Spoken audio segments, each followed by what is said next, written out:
City fire services, വ്യാവസായിക മേഖലകൾ, airport fire service, military installations എന്നിവയിൽ ഈ റോബോട്ടുകൾ കൂടുതലായി ഉപയോഗിക്കുന്നു.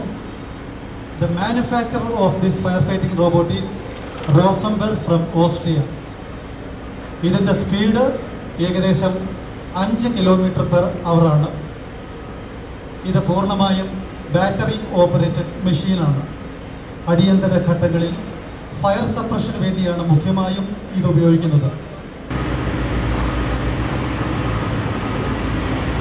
അപകട ഭീഷണിയുള്ള പ്രദേശങ്ങളിൽ, അതായത് ഹസാർഡ്സ് ഏരിയകളിൽ ആദ്യം കടന്നു ചെന്ന പരിശോധന നടത്തുവാൻ ഈ റോബോട്ടിക് മെഷീന് കഴിയും.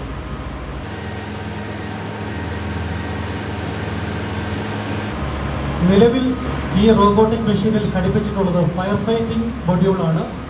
ഇത് കൂടാതെ ഡിഫറെൻറ്റ് ടൈപ്സ് ഓഫ് മൊഡ്യൂൾസ് നമുക്കിതിൽ ഘടിപ്പിക്കാവുന്നതാണ്.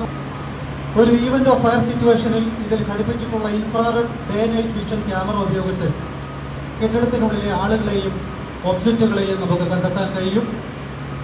തത്സമയ വീഡിയോ, താപനില എന്നീ വിവരങ്ങൾ കമാൻഡ് സെൻറ്ററിലേക്ക് അയക്കുന്നതിനുള്ള സംവിധാനവും ഇതിലുണ്ട്. റേഡിയോ ആക്റ്റീവ് മെറ്റീരിയൽസ് ഉൾപ്പെടെയുള്ള ഡേഞ്ചറസ് ഗുഡ്സ്, വിഷവാതകങ്ങൾ എന്നിവയ്ക്ക് സാധ്യതയുള്ള സ്ഥലങ്ങളിൽ ഇതിൻ്റെ സേവനം വളരെയധികം സഹായകരമാണ്.